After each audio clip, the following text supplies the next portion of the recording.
नमस्कार, आत्रेय थपलिया टॉक्स में आपका स्वागत है। कल मैंने वीडियो बनाया अतुल के ऊपर और उसके सुसाइड के ऊपर। फिर मैं मीडिया में देख रहा था, नैरेटिव बिल्कुल अलग है। मेरा मानना है कि ये लॉज की वजह से नहीं, ये लीगल प्रोसेस की वजह से इशू है।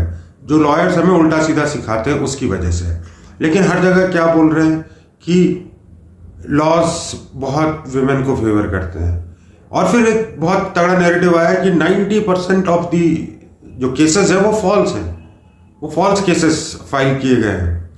लेकिन अगर मैं दूसरी तरह से बोलूं कि एक जगह 100% रिकॉर्ड है कुछ जगहों का जहां केस फाइल ही नहीं हुए। ये लॉज जिनके लिए बनाए गए थे वहां पे ये इंप्लीमेंट ही नहीं हो पाते हैं। मैं बेसिकली ये दो टाइप के लॉज की बात करूंगा, एक विमेन सेफ्टी के लिए और एक schedule caste and schedule tribe के डिस्क्रिमिनेशन के खिलाफ। अब देखो, शहरों में सारे फॉल्स केस लगते रहते हैं, चाहे SC ST के हों, चाहे ये क्या बोलते हैं डाउरी या 498A जो कुछ बोलते हैं, इसके कई केस लगते रहते हैं। लेकिन जहां एक्चुअल ज़रूरत है, जिस इंटेंशन से इस लॉ को बनाया गया था, वहां तो ये इंप्लीमेंट हो ही नहीं पाता।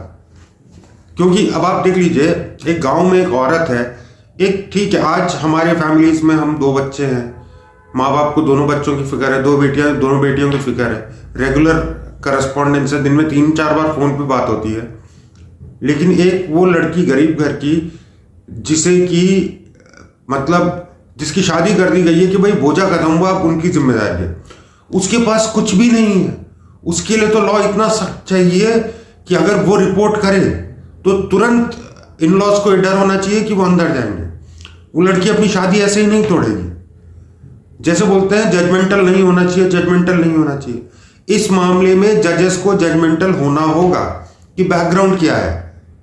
अगर कोई ऐसी लड़की है जो बेचारी दिखता है कि बड़ी मुश्किल से, बड़ी हिम्मत करके आई है केस करने, तो उसके इन लॉज को अंदर जाना ही होगा।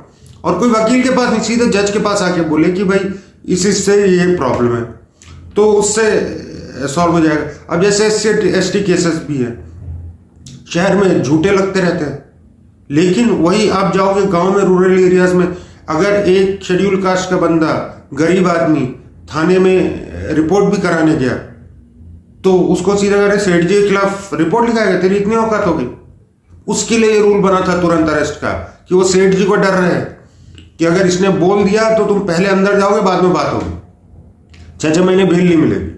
लेकिन उसका क्या होता है, ये पॉलिटिक्स ऑफ जेंडर और पॉलिटिक्स ऑफ क्या बोलते हैं कास्ट, ये एक्चुअल सिचुएशन से बहुत ज़्यादा खराब है।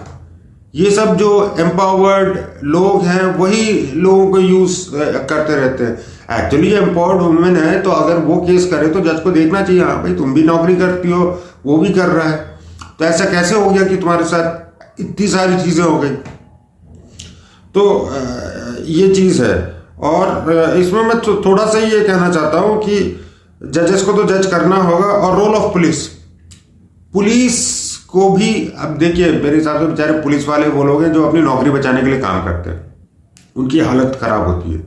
और मेरे ख्याल से यही डिपार्टमेंट चाहे खाता पीता है, लेकिन काम ज़रूर करता है ताकि हम एक सेफ एनवायरनमेंट में जी सके। इनको पता नहीं आगे वाला कौन है, तो ये भी जो गए गुजरे केसेस है वहाँ तो एक्ट ही नहीं करेंगे। हाँ, जहाँ पावरफुल एक मैडम आ गई यहाँ आगे केस लिखाने, तो वो बेचारे डर के मारे केस भी लिख देते हैं। अब मैं ये बोलूँगा, अब लोग बोलते हैं ना फॉल्स केस लगाने पे क्या बोलते हैं, क्यों मतलब सज़ा नहीं होती। मेरा ओपिनियन है ये, क्योंकि ये भी एक लीगल फ्रेटर्निटी भी एक माफिया है मेरे हिसाब से। अगर कल को जो फॉल्स केस पे अगर कोई वो हुई, इंक्वायरी हुई, और जो जिसने लगाया था उसने कहा मैंने तो इसलिए लगाया था क्योंकि ये लॉयर ने मुझे कहा था, अब क्या करोगे, लॉयर को फंसाओगे? और ये नहीं हो सकता, इसीलिए बहुत मुश्किल है कि यह है। लेकिन हाँ, हमें अपने सिस्टम को बदलना है। थैंक यू, जय हिंद।